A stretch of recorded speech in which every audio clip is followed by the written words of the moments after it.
KD Seth? হ্যাঁ শেঠ, আমি তো 12টার সময় জামন গ্রামে পৌঁছে গেছি শেঠ। হ্যাঁ হ্যাঁ শেঠ, সব ঠিকঠাক আছে। আরে না না শেঠ, চিন্তা করবেন না। হ্যাঁ শেঠ, ঠিক আছে। আরে ওমতি আর জীবা, নকুল কেমন আছে জানতে গেল, এখনো এলো না, এত দেরি হয়ে গেল। আমি নকুলকে ফোন করে একবার দেখি। হাই দা, এসে গেছে।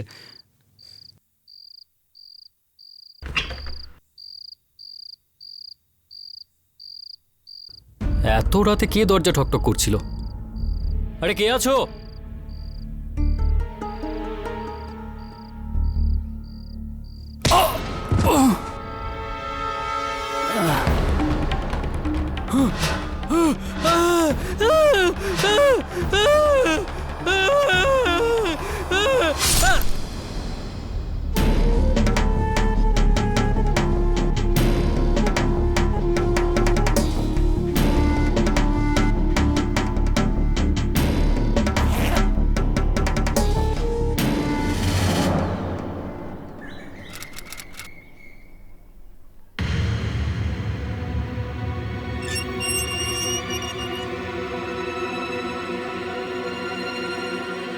এই দেখ, কে দেখা করতে এসেছে তোর সাথে।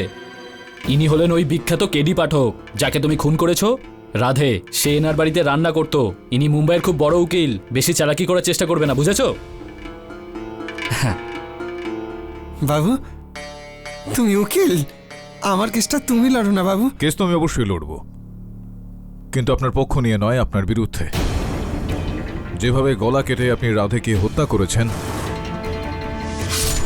এটা দেখে তো কোনো কসাই লজ্জা পেয়ে যাবে। বাবু, ওর মরাটা ভাগ্যে লেখা ছিল, সেই কারণেই তো মরেছে। তোমার ভাগ্যে রয়েছে ফাঁসি কাটে ঝোলা আর কি। যেরকম নির্দয়ভাবে তুমি একজন ভালো আর নির্দোষ এক ব্যক্তিকে মেরে ফেলেছো, সব জানি আমি। যে রাধে আর তোমার মধ্যে জমিটাকে নিয়ে ঠিক কি চলছিল। আর এটাও আমি জানি যে রাধের মনে এই নিয়ে একটা ভয় ছিল, যে জমিটাকে হাতিয়ে নেওয়ার জন্য তুমি ওকে হত্যা করতে পারো। আর ওর ভয়টাই একদিন সত্যি হলো। বাবু, আপনি জানেন আর আমি জানি যে রাধেকে খুন আমি করেছি, কিন্তু আইন তো অন্ধ, তাই না? আর আমি তো শুনেছি যে আদালতে প্রমাণ আর সাক্ষ্য চাই। প্রমাণ কোত্থেকে আনবেন? সাক্ষী কোত্থেকে পাবেন?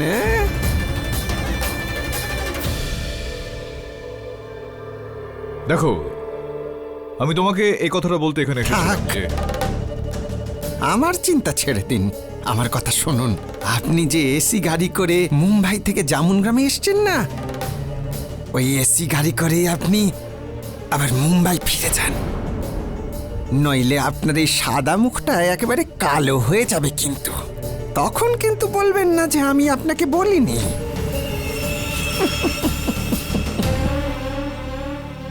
আর তাছাড়াও অনেক বছর বাদে কেউ কেডি পাঠককে এরভাবে চ্যালেঞ্জ করল, গ্রহণ করছি আমি। আমি কিন্তু আমার মতো তৈরি হয়ে রয়েছি, তুমি তোমার মতো তৈরি হও।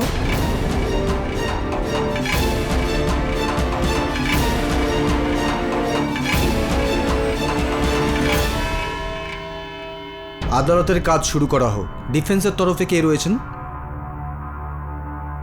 মুঞ্জাল গারোরাই। আপনার উকিল কোথায়? আমার কাছে কোনো উকিল নেই। আমি 2-3 জন উকিলকে বলেছিলাম, কিন্তু ওরা, কেডি বাবুর নাম শুনে ওরা পেছন ঘুরে দাঁড়িয়েছে সবাই।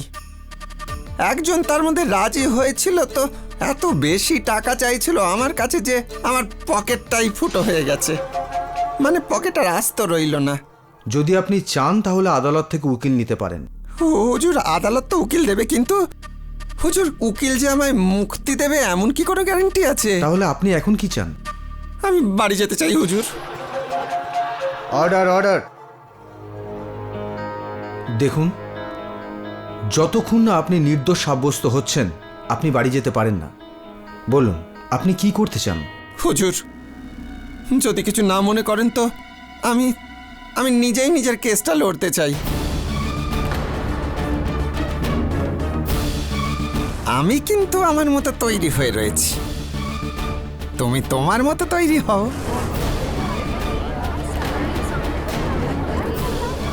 Order order.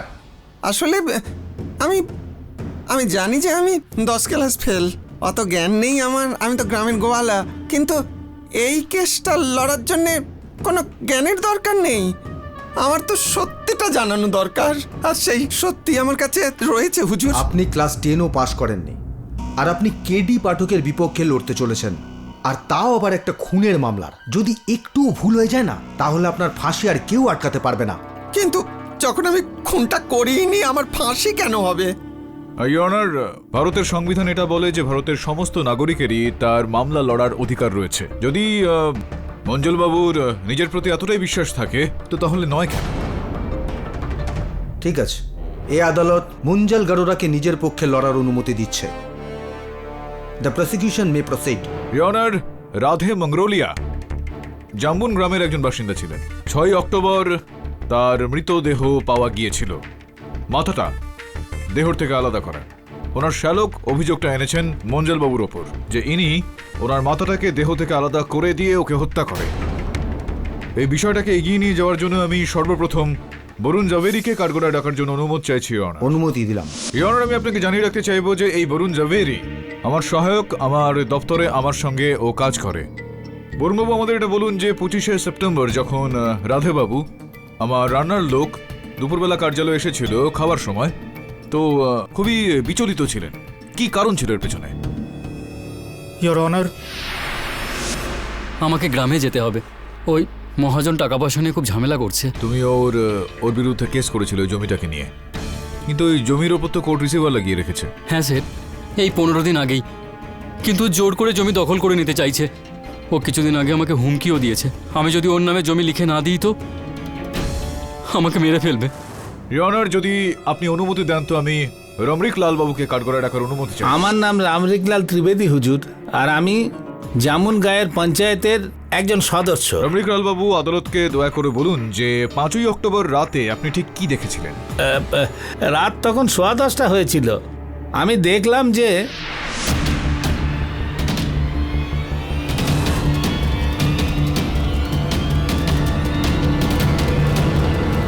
ইওর অনার, 10:15টার সময় রমরিক লাল বাবু মঞ্জল বাবুকে রাধের ঘরের ভেতর ঢুকতে দেখেছিলেন। ফরেন্সিক্স রিপোর্ট অনুযায়ী ওই হত্যাটা 10টা থেকে 10:30টার মধ্যে হয়েছিল।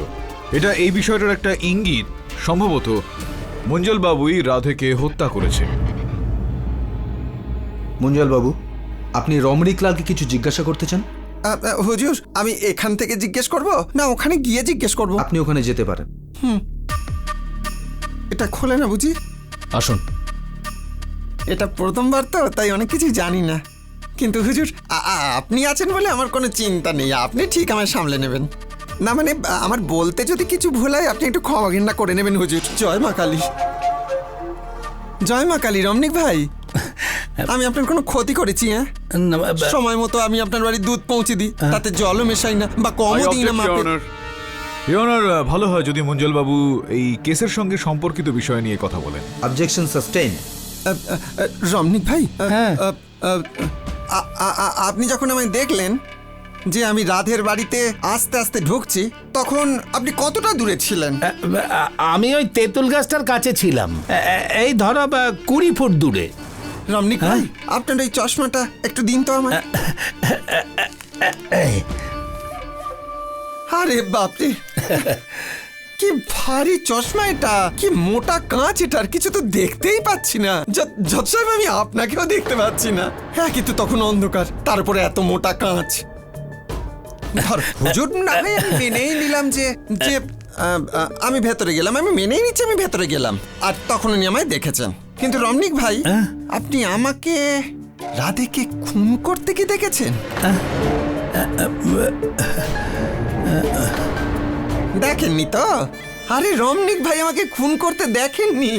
এবার আমি বাড়ি যাই, আমার আর কিচ্ছু জিজ্ঞেস করার নেই। Order order. আরে মঞ্জল বাবু, আপনি চলে যাবেন তার আগে একটু মহামান্য বিচারককে তো এটা বলে যান যে আপনি ওই 5ই অক্টোবর রাত 10টা থেকে 10:30টার মধ্যে কোথায় ছিলেন? আমি গোলাপের সাথে ছিলাম, আমি ওকে স্নান করাচ্ছিলাম তো। Order order. গোলাপ নিজে নিজে স্নান করতে পারে না হুজুর। তার মানে ও ও ও আমার মোষ। Order order. আপনার যদি আমার কথায় বিশ্বাস না হয় আপনি আমার মেয়ে জিগনাকে জিজ্ঞেস করে নিন। জিগনা। হ্যাঁ স্যার, বাবা বাবা ঠিকই বলছেন। সেদিন রাত্রে আমি নিজের চোখে বাবাকে গোলাপকে স্নান করাতে দেখেছিলাম। জানি না জিগ্না দেবী, আপনি কারোর চাপে পড়ে মিথ্যা কথা বলছেন নাকি কেন মিথ্যা কথা বলছেন। আপনি কি এটা জানেন যে আপনার বাবার আঙুলের ছাপ রাধের ঘর থেকে পাওয়া গিয়েছে? আপনি ঠিকই বলছেন। আমার আঙুলের ছাপ ওখানে পাবেন, ওর ঘরে পাবেন, ওর দরজায় পাবেন, ও জল খেতে গেলাস দিয়েছিল তাতেও পাবেন। আসলে আমি ওর বাড়ি গিয়েছিলাম তো। হে ভগবান ভগবান, কতবার বলবো। তোর বাবা বেঁচে থাকতে আমার বাবার কাছে এই জমিটা বাঁধা রেখে গিয়েছিল। টাকা ফেরত দিয়ে জমিটা তো ছাড়িয়েও নিয়েছিলাম। আমার কাছে দলিলটা আছে। এখন কোর্ট যা সিদ্ধান্ত নেবে আমি মেনে নেব। তোর এখন যা বয়স না, কোর্টের বিচার হতে হতে ততগুলো বছর আবার কেটে যাবে। আমার ফটোতে যদি চন্দনের হাড়ও ঝোলানো হয় তবু আমার আত্মা তোর সঙ্গে কখনোই আপোষ করতে চাইবে না। হুজুর, যদি আপনার বিশ্বাস না হয় তো আপনি ওই জিবার গোমতিকে ডেকে জিজ্ঞেস করে নিন। জিবার গোমতি এরা কারা? ইওর অনার, জিবা রাধের ছোট ভাই আর গুমতি ওর স্ত্রী। আর তারপর এই হত্যাটার পর দুজনেই বেপাত্তা। হুজুর, মিয়া আর বিবি এ ঘটনা কেউ জানতো না ঠিকই। ওই রাধে এনার বাড়ি 11 মাস মুম্বাইতে রাঁধুনির কাজ করত। আর ওই জিবা আর গোমতি এখানে দিনরাত প্রেম লীলা করে বেড়াতো। এ মুঞ্জল ভাই, মুখ সামলে তুমি কথা বলবে। হ্যাঁ, আমার বোন চরিত্রহীন ছিল না। Order order. আপনি কোর্টের কাজের বাধা সৃষ্টি করছেন। বসে পড়ুন। 1 মিনিট হুজুর, 1 মিনিট। যদি আপনার আমার কথাটার উপর বিশ্বাস না হয় না, তাহলে আপনি লীলাধর ভাইকে ডেকে নিন। আমি হলাম জামুন গায়ের প্রধান। ওই মুঞ্জেল ভাই যেটা বলছে একদম ঠিক কথা বলছে। একদিন সকালবেলা আমি দেখলাম দুজন খুবই লজ্জাজনক অবস্থায় রয়েছে।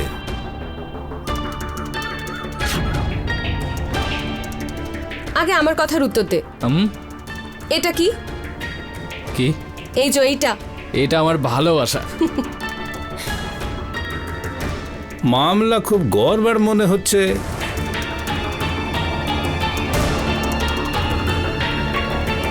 হুজুর, আমার তো মনে হয় যে রাধে এই প্রেম লীলার ব্যাপারে জানতে পেরে গেছিল। সেই জন্যে জিবা গোমতির সাথে মিলে রাধেকে খুন করলো আর পালিয়ে গেল, মানে নিখোঁজ হয়ে গেল। কিছু গল্প আপনি তৈরি করেছেন আপনার নিজের মনে। লীলাধর বাবু, আপনি আমাকে এটা বলুন যে এই কথাটা কি সত্যি যে জিবার মদ্যপানের একটা অভ্যাস তৈরি হয়েছিল? অনেক ক্ষেত্রে এই অভ্যাসটার কারণে গোমতি জিবাকে ঘর থেকে বার করে দেয়। কেননা রাধে বেশ কয়েকবার আমার কাছ থেকে ছুটি নিয়েছিল এটা বলে যে ওর স্ত্রী গোমতি ওকে সমস্যার সমাধান করার জন্য গ্রামে একবার ডেকে পাঠিয়েছে। সত্যি কথা কি এটা? হ্যাঁ, এটা সত্যি, একেবারে সত্যি। ইওর চিন্তার বিষয় হলো এটা যে যখন দুজন ব্যক্তির মধ্যে একটা অনৈতিক সম্পর্ক হয় তো তারা সেটাকে লুকোবেই, সবার সামনে প্রদর্শন করবে না সে বিষয়টা। আগে হুজুর, ওসব নাটক। বাইরের ব্যাপারটা আলাদা আর ভেতরের ব্যাপারটা আলাদা। এখন আমি এই আমাদের পাঠক বাবুরই কথা বলি। উনি বাইরে থেকে আমাকে কত সম্মান করছেন, কত শ্রদ্ধা করছেন, কিন্তু আমি জানি উনি ভেতরে ভেতরে আমার উপর খুব চটে আছেন, রেগে আছেন। দেখুন ওনার চোখেই বোঝা যাচ্ছে রাগটা। মঞ্জল বাবু, আপনি আমাকে চেনেন না। আপনাকে এটা আমি জানিয়ে রাখছি যে যেই চিন্তা ভাবনাটা কেটি পাঠকের মনের ভিতরে থাকে সেটাই ওনার বাক্যের মধ্যে বেরিয়ে আসে। রাগ আপনার ওপর বাইরে থেকেও আছে, আবার ভেতর থেকেও। শুধুমাত্র এটাই যে আদালতের ভেতরে আছি বলে আমার এই রাগটাকে আমি ব্যক্ত করতে পারছি না। আর এই যে ভদ্র ব্যবহার দেখছেন আমার, এটা আসলে আমার স্বভাব মঞ্জল বাবু। এটাকে আমার দুর্বলতা বলে ভাববেন না।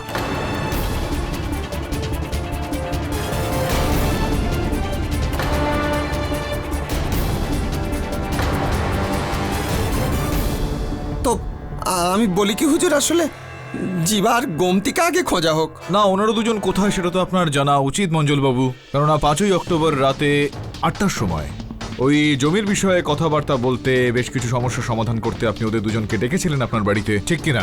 5ই অক্টোবর সন্ধেবেলা 5টার সময় গোমতী আমাকে ফোন করেছিল। মুঞ্জল ভাই এসেছিল তোর জামাইবাবুর সঙ্গে সম্বন্ধের কথা বলতে। কিন্তু তোর জামাইবাবু তো খুব রেগে গেছে।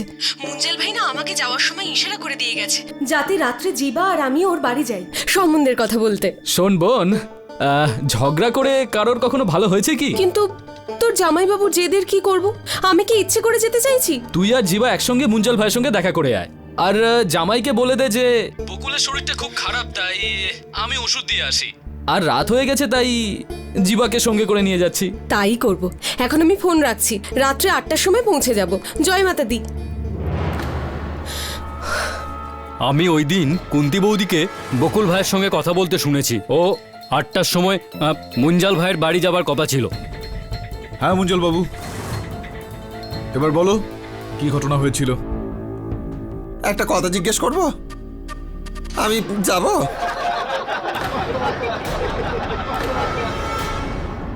কোর্টের কাজ শেষ না হওয়া পর্যন্ত আপনি কোথাও যেতে পারবেন না। বলুন, গোমতি আর জীবা আপনার বাড়িতে এসেছিল? হুজুর, একটা কাজ করুন না, জিবার গোমতিকে ডেকে জিজ্ঞেস করে নিন। রিয়নার, আমি বুঝতে পারছি যে জীবা আর গুমতিকে খুঁজে পাওয়াটা খুবই জরুরি, কিন্তু ততটাই জরুরি রাধের হত্যাকারীকে শাস্তি দেওয়া। এখানে মুঞ্জলবাবুর এখানে বক্তব্য হলো যে জীবার কাছে তার ভাইকে হত্যা করার যথেষ্ট কারণ ছিল। এইটার আরও একটা দিক রয়েছে ইয়নের, ওই বিবাদ জমিটাকে বিক্রি করা নিয়ে একটাই কাটা ছিল ইয়নের, রাধে। আর তার মৃত্যু থেকে এখন পুরো লাভটাই এখানে মুঞ্জলবাবুর হলো।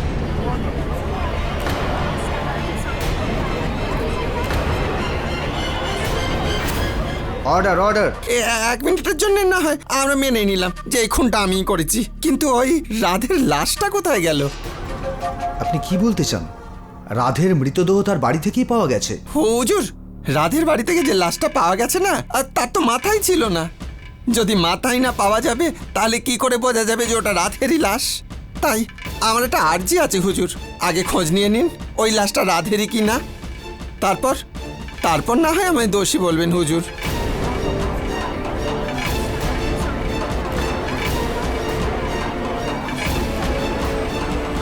Order, order. ইয়নার, মুঞ্জলবাবুর কথা শুনে এটা মনে হচ্ছে না যে উনি কোনোভাবেই অসফল হবেন। ঠিক প্রশ্নই করেছেন উনি এখানে। আর আপনি যদি অনুমতি দেন তো বকুলকে আমি কাঠগড়ায় ডেকে নেব এই প্রশ্নের উত্তর খোঁজার জন্য। ইয়নার, যেই দেহটা পুলিশ পেয়েছে ওই রাধের বাড়ি থেকে, তার হাতের ওপরে এই তাবিজটা পরানো অবস্থায় ছিল। বকুল, বলুন যে আপনি কি এই তাবিজটাকে চিনতে পারছেন? এটা গোমতী আমাকে দিয়েছিল। আমার মানে হলো যে আমাকে, রাধেকে আর জীবাকে। এই দেখুন। শুধুমাত্র এতটাই নয় ইয়নার, রাধে তার নিজের হাতের মধ্যে স্বয়ং নিজের নামটা খোদাই করে লেখে ইয়নার। আর যেই দেহটা পুলিশ উদ্ধার করে ইয়নার, সেই দেহের হাতের মধ্যেও রাধে নামটা খোদাই করে লেখা আছে। এর থেকে স্পষ্ট হয়ে যাচ্ছে যে দেহটা পুলিশ খুঁজে পায় সেটা রাধেরই। এরকম তো আমাদের ভারতে কত লোক আছে যে রাধে রাধে রাধে, ওই রাধে কৃষ্ণ রাধে রাধে হাতে লিখিয়ে থাকে। আর ওই যে তাবিজের কথা বলছেন আপনি, মায়ের মন্দিরে যারাই শ্রদ্ধা নিয়ে যায় তারাই তো হাতে তো তাবিজ পড়েই। হ্যাঁ, আমার তো ভুল হয়েছে যে আমি হাতে তাবিজ পড়িনি, না হলে এই ঝামেলা থেকে আমিও রেহাই পেতাম। এই দিন দেখতে হতো না আমায়। মাকে যদি শ্রদ্ধাই করতেন তাহলে সম্ভবত আপনার হাতে এই খুনটা হতো না। ইয়নার, আমি তৃতীয় সাক্ষীকে এই মুহূর্তে আদালতে পেশ করতে চাইব। আপনি যদি অনুমতি দেন তো আমি আরও একবার বরুণ জাভেরিকে কাঠগড়ায় ডাকতে চাই। ইয়নার, এটা ওই দেহেরই কিছু স্থিরচিত্র যেটা পুলিশ ওখান থেকে তুলেছে। মিস্টার জাভেরি, এই দেহের হাতে এই যে পুড়ে যাওয়া দাগটা রয়েছে, এর থেকে কি মনে পড়ছে আপনার? দয়া করে আপনি মহামান্য বিচারক একবার বলুন। হ্যাঁ ইওর অনার, যখন ও অফিসে খাবার নিয়ে এসেছিল ওর কবজিতে পোড়া দাগ ছিল। এটা কিভাবে হলো? আপনার হাত পুড়লো কি আরে করে? এটা ওই টিফিন বক্সটা একটু তাড়াতাড়ি খুলে ফেলেছি না, ওই ভাপ লেগে হাতটা একটু পুড়ে গেছে। এখন ডাক্তার দেখিয়ে নিন। হ্যাঁ সেট। এর থেকে পুরোপুরি স্পষ্ট হয়ে যাচ্ছে এটা ইয়নার, যে দেহটা পুলিশ সেখান থেকে উদ্ধার করে সেটা রাধেরই ছিল। এখন মঞ্জলবাবু, এই বিষয়টাতে তো নিশ্চয়ই কোনো প্রশ্ন আপনি তুলবেন না। কেডি বাবু, আমি একটা কথা জিজ্ঞেস করতে চাই যে বিজ্ঞান কি এত দূর এগিয়ে গেছে যে এমন কোনো যন্ত্র আবিষ্কার হয়েছে যাতে বোঝা যায় এই লাশ যেটা আমরা পেয়েছি সেই লাশ ওই রাধেরই লাশ? আরে মুন্ডু নেই তো কি হয়েছে, ঠিক বোঝা যাবে যে লাশটা রাধেরই। তাহলে না হয় আমি বুঝতুম। আমার তো এরকমই মনে হয়। পাঠকবাবু, আপনার পেশ করা সমস্ত সাক্ষ্য আর প্রমাণ একটা দিকে ইঙ্গিত করছে যে এই হেডলেস বডিটা রাধের, কিন্তু শুধুমাত্র ইঙ্গিতের উপর ভিত্তি করে তো আদালত তার রায় দিতে পারে না। না, আপনার কাছে কি কোনো ফরেন্সিক রিপোর্ট বা ডিএনএ রিপোর্ট রয়েছে যা প্রমাণ করবে যে হেডলেস বডিটা রাধেরই ছিল? ইওর অনার, দুর্ভাগ্যবশত যেরকমটা আপনি জানেন যে রাধের মাথাটা খুঁজে পাওয়া যায়নি, আর সে কারণে ও ডেন্টাল রেকর্ডস কোনোভাবেই ম্যাচ করানো যাবে না। রাধের মা বাবা এখন বেঁচে নেই, আর ও একমাত্র ভাই জিভা সেও বেপাত্তা। এই কারণেই ইওর অনার ডিএনএটা ম্যাচ করা সম্ভব নয় একদম। হুজুর, আমরা রাধে রাধে করতে করতে একবারে আধখানা হয়ে পড়েছি, আর ওই জেলে থাকতে থাকতে আমি তো আধখানা হয়েই গেছি। আমার একটা নিবেদন আছে, যতদিন না প্রমাণ হচ্ছে যে লাশটা পাওয়া গেছে সেটা রাধেরই লাশ, ততদিন আমি বাড়ি যেতে চাই। আমায় জামিনে ছেড়ে দিন। পাঠকবাবু, মুঞ্জালবাবু যে নিজের জামিনের প্রস্তাব দিয়েছেন, আপনি কি তার বিরোধিতা করবেন? ইওর অনার, ওনার এই প্রস্তাবের বিরোধিতা তো আমি করতে চাইব। দুর্ভাগ্যবশত আমার ওকালতির সিদ্ধান্ত আমাকে এই অনুমতিটা দিচ্ছে না। সাক্ষী আর প্রমাণ না থাকার কারণে এই আদালত মুঞ্জালবাবুর জামিনের প্রস্তাব মঞ্জুর করছে, আর সেই সঙ্গে পুলিশকে নির্দেশ দিচ্ছে যে মৃতদেহের মাথাটা যত শীঘ্র সম্ভব উদ্ধার করতে, যাতে এই মৃতদেহের পরিচয়টা আইন মোতাবেক হতে পারে। জিবার গুমতিরও খোঁজ করা হোক। আদালত এও আদেশ দিচ্ছে মুঞ্জালবাবু এই এলাকা ছেড়ে কোথাও যেন বাইরে না যান। The court is adjourn. জয় মা কালী। যা হয় ভালোই হয়, এবার আমি বাড়ি চলি।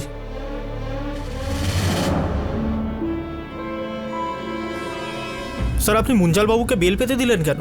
ওকে ফাটকে রাখার জন্য আপনি জাজের ওপর প্রেশারও তো দিতে পারতেন। এটা দুটো কারণ রয়েছে। সর্বপ্রথম হলো এটা যে আইনতভাবে ওকে কারাগারে রাখার কোনো রকম তথ্য প্রমাণ আমার কাছে নেই এখন। দ্বিতীয়ত হলো এই যে যতটা দেখে সরল ওকে মনে হয় ততটা সরল নয়, খুবই চালাক, পারদের মতো। যতই ধরার চেষ্টা করো তুমি ওকে ধরতে পারবে না। হ্যাঁ বিলি, কিছু পেয়েছো ওর ঘরের মধ্যে? না কেডি, পুরো রুম আমি খুঁজে দেখেছি। রাধে না সমস্ত জিনিস নিয়ে চলে গেছে, কিচ্ছু রেখে যায়নি। ঠিক আছে, থ্যাংক ইউ। স্যার, রাধের বাড়ি থেকেও আমি ওর কোনো জিনিস খুঁজে পাইনি। এবার আমরা ডিএনএ ম্যাচ কি করে করব? কোনো না কোনো রাস্তা বেরিয়ে যাবে। তো আপাতত মুঞ্জলের উপর নজরটা রাখ, কোথায় যায়, কার সঙ্গে দেখা করে, কি করে।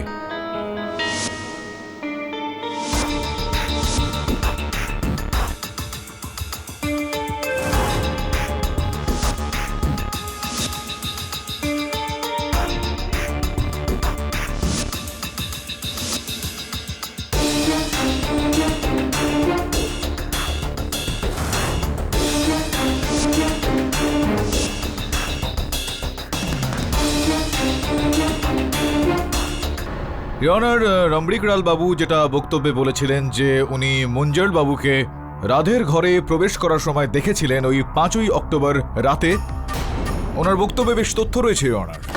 আর রাধেকে হত্যা করার কারণ শুধুমাত্র মুঞ্জল বাবুর কাছেই ছিল। এটা স্পষ্ট করার জন্য আমি লীলাধর বাবুকে আরও একবার কাঠগড়ায় রাখার জন্য অনুমতি চাইছি। রাধে আর মুঞ্জাল দুজনকে পঞ্চায়েতে বোঝানোর অনেক চেষ্টা করা হয়েছে, কিন্তু রাধে মানেনি, উল্টে মুঞ্জালের উপর রেগে গেছে। তখন মুঞ্জাল ওকে প্রাণে মারবার হুমকি দিয়েছিল।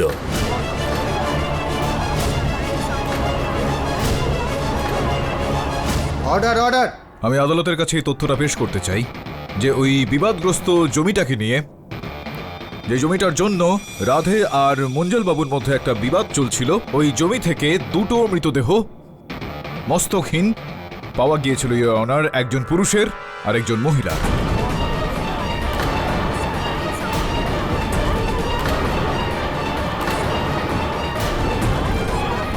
Order, order.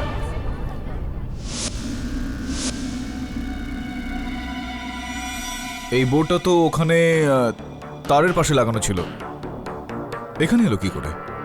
তারপর ইওর অনার, ইন্সপেক্টর কার্তিকের সহায়তায় আমি ওই জমিটাকে খনন করিয়েছি।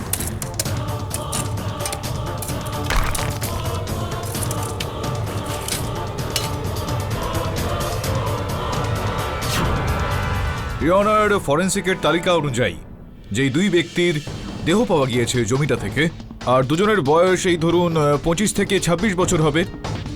দুজনের পেট থেকেই বিষের অংশবিশেষ পাওয়া যায়। আর দুজনেরই হত্যা ইওর অনার 8 দিন আগে হয়েছিল, অর্থাৎ 5ই অক্টোবর রাত 8টা থেকে 9টার মধ্যে। ইওর অনার, মহিলার যে দেহটা ছিল ওনার ডিএনএ বকুল ব্রহ্মভট্টের সঙ্গে ম্যাচ করে যাচ্ছে। বকুল ব্রহ্মভট্টের পরিবারে ওনার বোন ছাড়া আর কেউ ছিলেন না। তো এটা স্পষ্ট ইওর অনার, যেই মহিলার দেহটা পাওয়া গিয়েছে সেটা গোমতিরই, আর যেই পুরুষের দেহটা ছিল সেইটা ডিএনএ ওই দেহটার সঙ্গে ম্যাচ করে যাচ্ছে যেটা ওই জমি থেকে পাওয়া গিয়েছিল। যেটার এই মানে দাঁড়াচ্ছে ইওর অনার, প্রথম যে দেহটা পাওয়া গিয়েছিল সেটা রাধেরই দেহ, আর দ্বিতীয় যে দেহটা পাওয়া যায় ওর ভাই জিভার দেহ।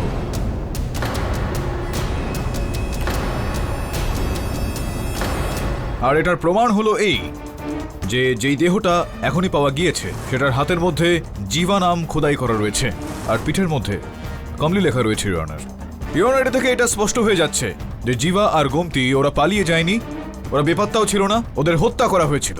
আর এই পুরো সম্ভাবনাটা রয়েছে যে হত্যাটা মঞ্জল বাবুই করেছে। কেডি বাবু, আমার মনে হচ্ছে যে দেশে যতগুলো মুন্ডু কাটা লাশ পাওয়া যাবে তার সব কটার জন্য দায়ী আমাকেই করবেন। আমি মুঞ্জাল, মহিষাসুর বা রাক্ষস নই। সবচাইতে আশ্চর্যের কথা এই যে আপনি ওই ওই ওই ওই এবিসিডি করিয়েছেন আপনি, তাহলে মেনে নিতাম দুজনেই ভাই। কিন্তু এটা কি করে জানা যাবে যে এটা আসলে কে? এটা কার লাশ সেটা কেডি বাবু কি করে জানা যাবে? মঞ্জলবাবু, এবিসিডি বলে কিছু হয় না, ডিএনএ বলে হয়। তাছাড়া আপনার কথার কদর করতে হয় সত্যি, কেননা ধীরে ধীরে আপনার কথা বলার স্টাইল উকিলদের মতন হয়ে যাচ্ছে। না না না না, ইওর অনার, একজন ব্যক্তির হাতে জিভা লেখা রয়েছে, আর একজন ব্যক্তির হাতে লেখা আছে রাধে। এটা আর কি তাৎপর্য হতে পারে বলুন? হুজুর, আমি মেনে নিচ্ছি যে এটা রাধে আর জিবা, কিন্তু একবার যদি জানা যায় যে এটা রাধে মঙ্গলিয়া আর ওটা জিবা মঙ্গলিয়া, তাহলে হুজুর আমার পক্ষে বড় ভালো হয়। পাঠকবাবু, যদি এটা প্রমাণ হয়ে যায় যে মৃতদেহ দুটো রাধে আর জিবারই, তাহলে কোর্ট কোনো সিদ্ধান্তে পৌঁছাতে পারে।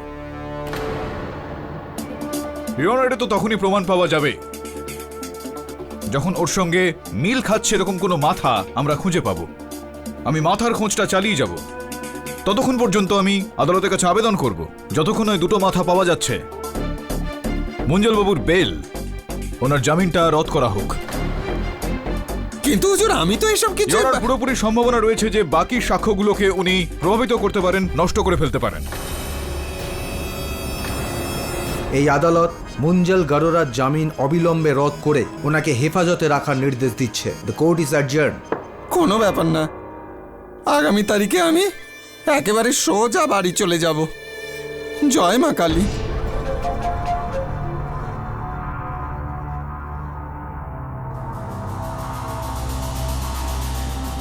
হ্যাঁ সেট, ওই গোমতি আর জিবার মধ্যে আবার ঝগড়া হয়েছে। জিবা গত 5 দিন ধরে বাড়ি আসেনি। হ্যাঁ সেট, পেয়ে গেছি। জিবা 4টি গ্রাম চলে গিয়েছিল। 4টি? কি বলছেন স্যার? আচ্ছা দাদা, জিবার কাছে মোবাইল ফোন তো ছিল না, তাহলে খুব স্বাভাবিক ব্যাপার যে ও আপনারই দোকানে আসতো ফোন করার জন্য। আসতো সব সময়। তাহলে দাদা একটা কথা বলুন, আপনি কখনো ওকে এরকম কোনো লোকের সঙ্গে কথা বলতে শুনেছেন যে 4টি গ্রামে থাকতো? অথবা কমলা নামের কোনো মেয়ের সঙ্গে কথা বলতে শুনেছেন আপনি? ইওর অনার, মঞ্জলবাবুর কথার কদর করতে হয়। পড়াশোনায় তো উনি খুব বেশি এগোতে পারেননি ঠিকই, কিন্তু ওনার মধ্যে একজন ভালো নিপুণ উকিলের সমস্ত গুণ রয়েছে। ওনার কথা শুনে আমার মধ্যে বেশ জিজ্ঞাসা উঠল। বেশ কয়েকজনকে জিজ্ঞেস করলাম, তো জানতে পারলাম যে ইনি আগে ডিস্ট্রিক্ট কোর্টে মেথড ছিলেন, কোর্টের ওই পরিষ্কার করতেন আর কি।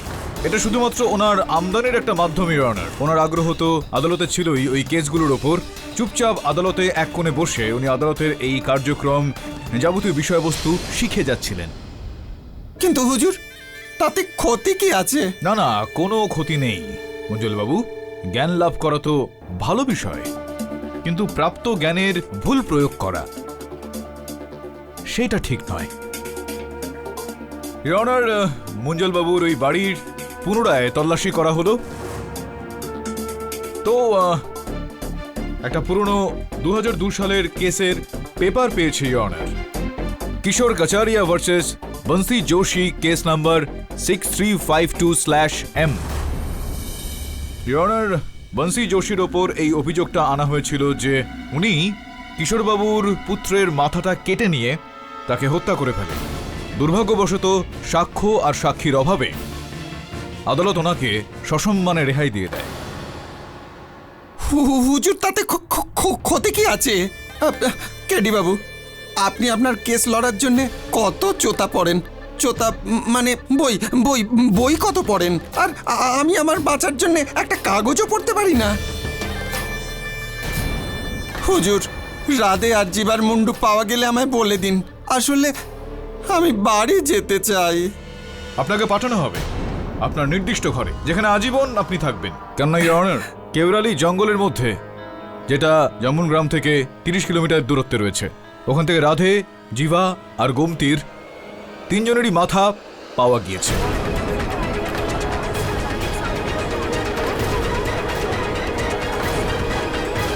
Order order.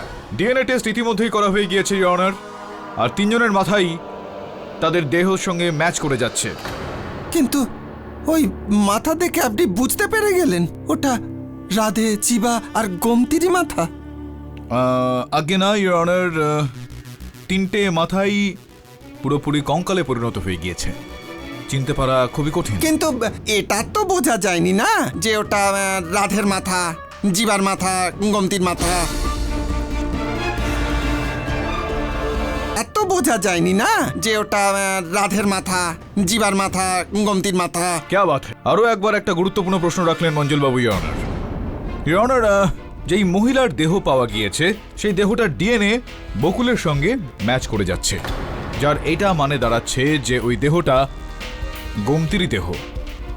এখন যেই মাথাটা পাওয়া গিয়েছে সেইটা ডিএনএ সেই দেহটার সঙ্গে মিলছে, যার থেকে এটা পুরোপুরিভাবে প্রমাণিত হয়ে যাচ্ছে ইওর অনার যে ওই দেহটা গোমতিরই দেহ।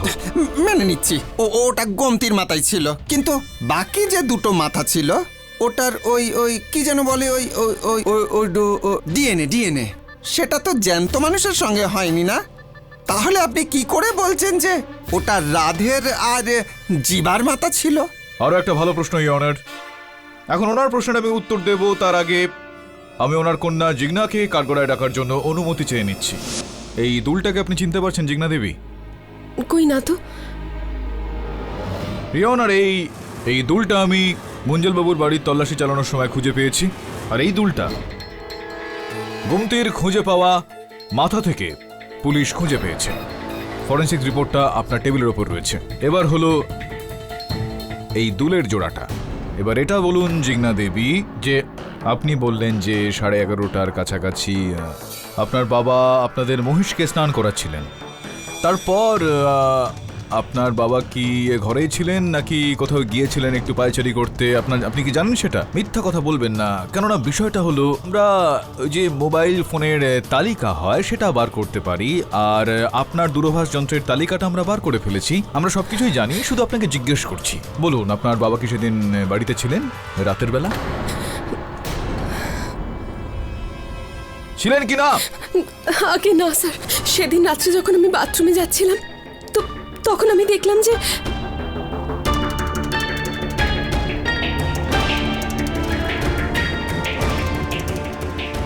হ্যাঁ হ্যাঁ, বল মা। বাবা তুমি কোথায় গেলে? মা, তুই একদম ভয় পাস না, আমি এই তো বাইরেই আছি মা। বাইরে? বাইরে মানে কোথায়? বলুন, বলে ফেলুন, বলুন বলুন বলুন। আমি গোলাপের কাছে ছিলাম।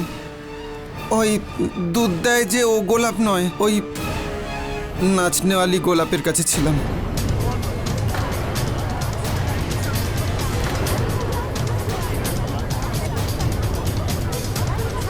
Order order. ইওর অনার, মুঞ্জলবাবু মিথ্যা কথা বলছেন। পুলিশের সাহায্য নিয়ে যবে থেকে আমরা ওনার মোবাইল ফোনে ট্র্যাকিং করতে শুরু করি, তো এটা জানতে পারি যে 5ই অক্টোবর রাতে যখন ওনার কন্যা ওনাকে ফোন করেছিলেন, উনি ওই সময় কেওরালি জঙ্গলের একদম ভেতরেই ছিলেন, সেখানেই ছিলেন যেখান থেকে ওই 3টে মাথা পুলিশ খুঁজে পেয়েছিল।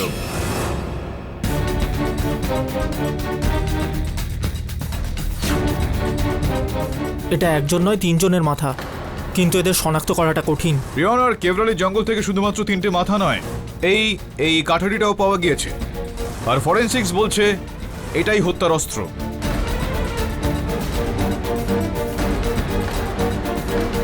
শুধুমাত্র এটাই নয় ইওর অনার, এই গামছা, এই কুর্তাটা, এই কম্বলটাও ওখান থেকে খুঁজে পেয়েছে।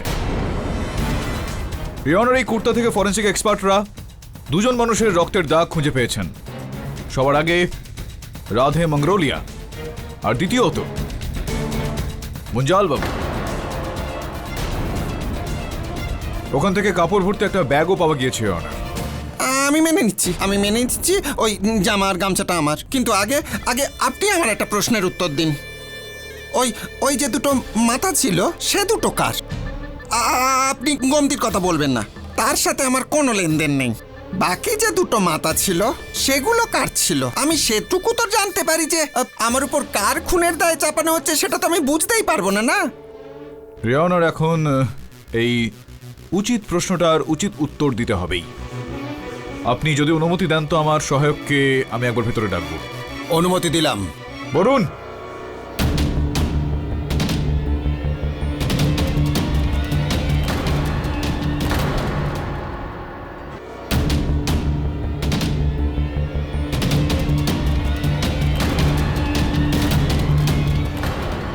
ইওর অনার, এ জীবার নিজের ছেলে জয়ন্ত।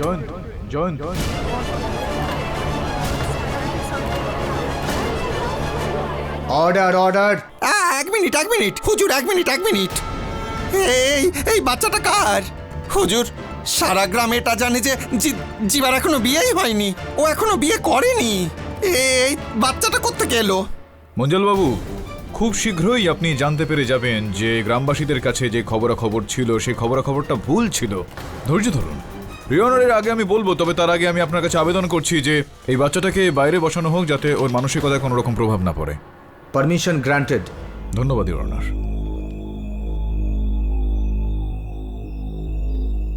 ইওর অনার, জিবার দেহের চিত্রটা যেগুলো আমি আদালতে দেখালাম কিছুক্ষণ আগে, জিবার হাতে স্বয়ং ওর নাম খোদাই করা রয়েছে আর কাঁধে কমলির নাম লেখা। ইওর অনার, কোথাও না কোথাও চারোটি নামটারও ব্যাপার রয়েছে। যখন আমার সহায়ক চারোটি গ্রামে গিয়েছিল তো সেখান থেকে ও কমলির খোঁজ পেয়েছে। না, জিবার ব্যাপারে আপনার সঙ্গে কথা বলতে এসেছি। কেন ও নিজে এখানে আসতে পারে না নিজের স্ত্রীকে দেখতে? আমি কিছু বুঝলাম না। আরে জিবার বিয়ে হয়েছিল কমলির সাথে।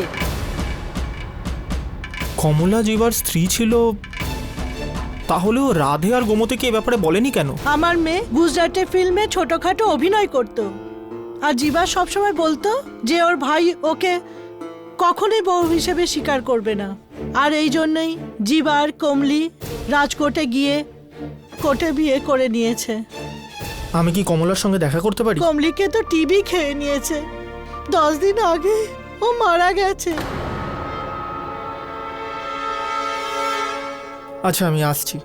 জয় শ্রীকৃষ্ণ। জয় শ্রীকৃষ্ণ। দিদা, এই বাচ্চাটাকে? এটা জিবার কমলির বাচ্চা। এটা জিবা আর কমলির বিবাহের প্রমাণপত্র, যেটার উপর ওদের ছবিও রয়েছে। আর এখানে রয়েছে ওদের ছেলের জয়ন্তর জন্মের প্রমাণপত্র। ইওর অনার, ওই বিবাদগ্রস্ত জমিটা থেকে যে দুটো দেহ পাওয়া গিয়েছিল, এক মহিলার দেহ আর পুরুষের দেহ, পুরুষের দেহে হাতের মধ্যে জিবা নামটা খোদাই করা ছিল, আর সেই দেহের ডিএনএটা জয়ন্তর ডিএনএর সঙ্গে ম্যাচ করছে, যার এই মানেটা দাঁড়াচ্ছে যে ওই দেহটা জয়ন্তর বাবা জিবা মঙ্গরোলিয়ারই ছিল। এর থেকে এটাও প্রমাণিত হয়ে যাচ্ছে যে জিবার দেহের ডিএনএ যেই দেহটার সঙ্গে ম্যাচ করেছে সেটা জিবার দাদা রাধে মঙ্গরোলিয়ার।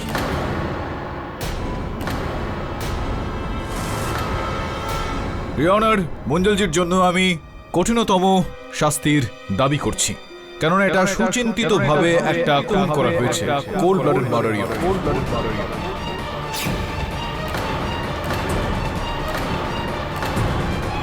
যেরকমটা আমি আগেও আদালতকে জানিয়ে রেখেছিলাম ইওর অনার, 2002 সালের কেস বন্সি ভার্সেস কিশোর কাচারিয়া, যেখানে অভিযুক্ত সাক্ষী আর সাক্ষ্যের অভাবের কারণে রেহাই পেয়ে যায়, মুঞ্জল বাবু ওই কেসটা পড়েছিলেন নিজেকে বাঁচানোর জন্য নয়, ইওর অনার, হত্যা করে পালানোর জন্য। এখন এই বিষয়টা আপনি অস্বীকার করবেন না মঞ্জল বাবু, কেননা কোর্টের তালিকা অনুযায়ী আপনি 2002 সালের ওই কেস পেপারের আবেদনটা 6 অক্টোবর 2013 সালে করেছিলেন, অর্থাৎ ইওর অনার রাধে, জীবা আর গোমতীর মৃত্যুর ঠিক 1 বছর আগে। Case is clear your honour. Manjal বাবু, আপনার ঘরে যাওয়ার সময় হয়ে গিয়েছে। আপনি আপনার পাপটা স্বীকার করবেন নাকি আমি পুরোটা বলবো?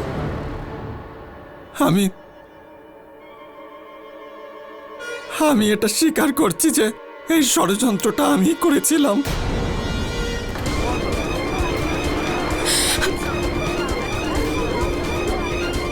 আমি ওই জমিটা বিক্রি করতে চাইছিলাম, আমার কাছে টাকা পয়সা ছিল না, তাই আমি ভাবলাম যে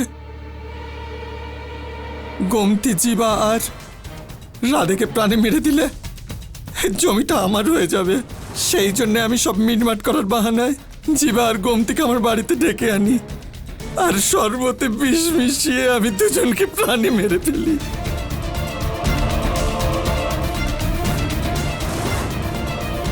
তারপর দুটো লাশকে আমি বস্তায় ভরে টানা গাড়িতে রেখে দিই। তারপর আমি আমাদের ওই জমিতে পৌঁছই। ওখানে আমি গর্ত খুঁড়ে দুজনের লাশকে পুঁতে ফেলি, কিন্তু লাশগুলো পোতার আগে আমি দুজনের মাথায় কেটে নিই। আর দুজনের দেহটাকেই ওই বিবাদগ্রস্ত জমিতেই পুঁতে দিয়েছিলেন, আর তাদের কবরের ওপর ওই রিসিভারের বোর্ডটা লাগিয়ে দিয়েছিলেন, কেননা সবাই ভয় পেয়ে গিয়েছিলেন যে ওখানে যাওয়াটা ঠিক হবে না। আর মঞ্জুরবাবু জানেন যে ভয়ের কারণে কেউ ওই জমিতে পা রাখবে না। কাটা মাথার ওই ঝোলাটা হাত গাড়িতে রেখে রাধের বাড়িতে পৌঁছই।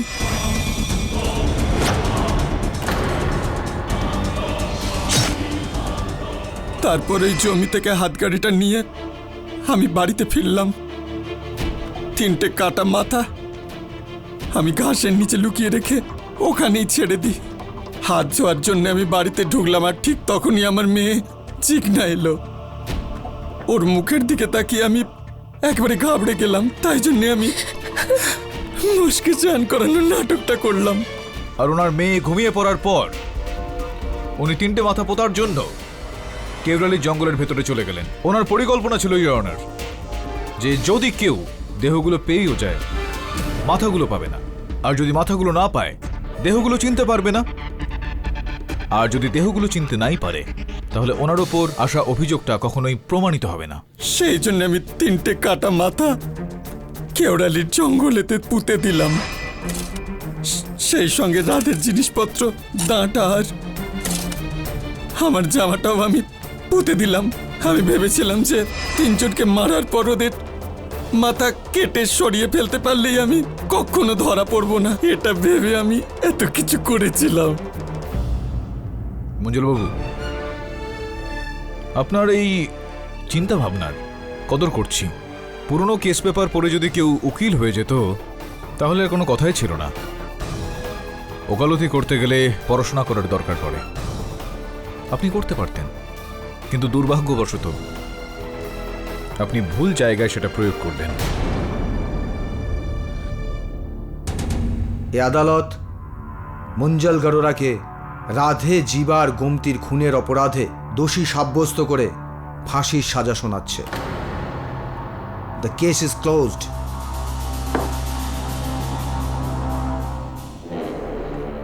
অপরাধী যতই চতুর হোক না কেন ন্যায় থেকে বাঁচতে পারে না।